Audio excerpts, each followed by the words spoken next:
صحرائے تھر، جس کا کچھ حصہ بھارت میں اور کچھ حصہ پاکستان میں آتا ہے۔ صحرائے تھر دنیا کا نواں بڑا گرم ترین صحرا ہے۔ اس کا کل رقبہ 77,000 مربع میل ہے، جو کہ 2 لاکھ مربع کلومیٹر بنتا ہے۔ صحرائے تھر پاکستان کی جنوب مشرق اور بھارت کی شمال مغربی سرحد پر واقع ہے۔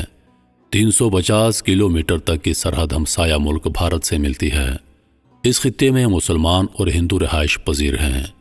پاکستانی تھر میں سندھی اور کولھی آباد ہیں، جبکہ بھارت کی ریاست راجستھان کی 40% آبادی تھر کے علاقے میں رہائش پذیر ہے۔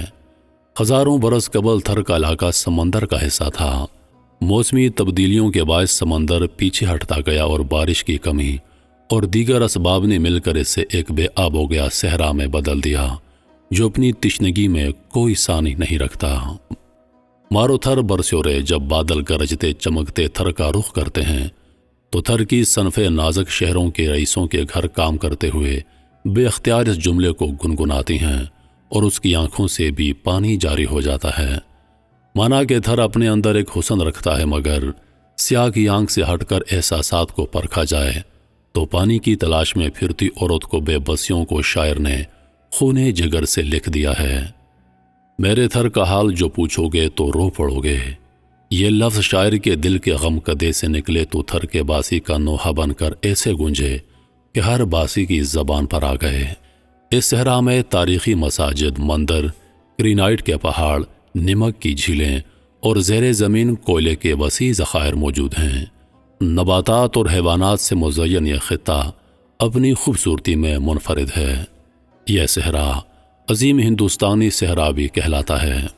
اسلام کوٹ کے نزدیک کوئلے کے بڑے ذخائر ہمیں تحقیق کی دعوت دے رہے ہیں۔ کراچی سے کم و بیش 400 کلومیٹر کی مسافت ہے۔ تھر پارکر 2 لفظوں کا مجموعہ ہے، تھر اور پارکر۔ پاکستان بننے سے قبل تھر پارکر کو صوبہ سندھ کا سب سے بڑا ضلع تھا، جس کا دارالحکومت میر پور خاص تھا، جسے تقسیم کر کے 3 اضلاع میر پور خاص، تھرائٹ اور عمر کوٹ بنا دیے گئے۔ تھر میں ننگر پارکر، مٹھی، اسلام کوٹ، چھاچرو، کانٹیو، چلہار، کھینسر اور ڈیپلو کو نمایاں مقام حاصل ہے۔ مٹھی اس کا ضلعی ہیڈ کوارٹر ہے۔ ماروی کے دیس میں 16 لاکھ سے زائد افراد بستے ہیں۔ مقامی آبادی جھونپڑیوں میں رہتی ہے، جسے چونرا کہا جاتا ہے۔ تھر کے مسلمان اور ہندو کی جھونپڑی مختلف ہوتی ہے۔ مسلمان اپنا چونرا کی چھت گنبد کی طرح گول بناتے ہیں، جبکہ ہندو کے چونرے کی چھت پنسل کی نوک کی مانند ہوتی ہے۔ یہ چونرا گندم کے بھوسے یا روئی ملے گارے سے 10 سے 12 فٹ میں تعمیر کیا جاتا ہے۔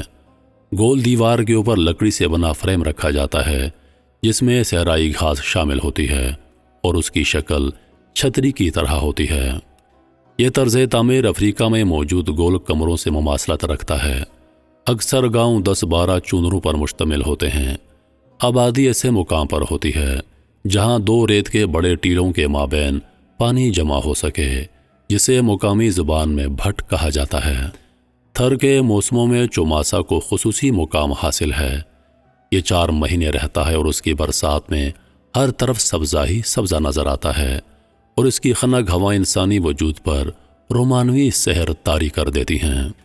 یہاں کی زراعت میں کالا تل، سفید تل، گوارا، مکئی، جوار، ٹماٹر، اسپیغول، پیاز اور گاجر کی کاشت بھی ہوتی ہے۔ اس کے علاقے ڈیپلو میں بغیر کھاد کے بھی فصلیں کاشت کی جاتی ہیں۔ لوبان اور چندن کے درخت بھی موجود ہیں۔ مور، تلور، تیتر اور ہرن جیسے نایاب اور خوبصورت جانور تھر کا حصہ ہیں، مگر پانی کی کمی اور غیر قانونی شکار کی وجہ سے یہ دن بدن ناپید ہوتے جا رہے ہیں۔ صحرائے تھر میں نواز شریف کے پچھلے دور سے قبل کیکڑا جیسی ٹرانسپورٹ تھی۔ اس دور میں پختہ سڑکوں کا جال بچھایا گیا تھا۔ پھر جنرل پرویز مشرف کے دور میں ارباب غلام رحیم نے وزیر اعلیٰ بن کر اس علاقے پر توجہ دی۔ وزیر اعظم شوکت عزیز نے ادھر سے الیکشن جیت کر ادھر کی آبادی کو کسی قدر سہولتیں فراہم کیں۔ میرپور اور مٹھی کی رابطہ سڑک کی تعمیر نو کی گئی۔ ضلع تھر کو عمر کوٹ اور بدین سے بذریعہ سڑک ملا دیا گیا۔ فراہمی آب کے منصوبے بھی مکمل کیے گئے، مگر بڑے قصبوں اور شہروں تک پانی اور بجلی پہنچی اور سیاسی رکاوٹیں دہی تھر کی ترقی میں رکاوٹ رہیں۔ سہرائے میں زہریلے قسم کے سانپوں کی کثرت ہے۔ مرکز صحت صرف قصبوں نما شہروں میں ہیں اور وہاں بھی سانپ کاٹی کی ویکسین کی عدم دستیابی کی شکایت رہتی ہے اور تھر کے باسی تڑپ تڑپ کر جان دے دیتے ہیں۔ ننگر پارکر کا علاقہ عمر کوٹ سے کم و بیش 200 کلومیٹر کی مسافت پر رن کچھ اور تر کے سنگم پر بارڈر کے نزدیک واقع ہے۔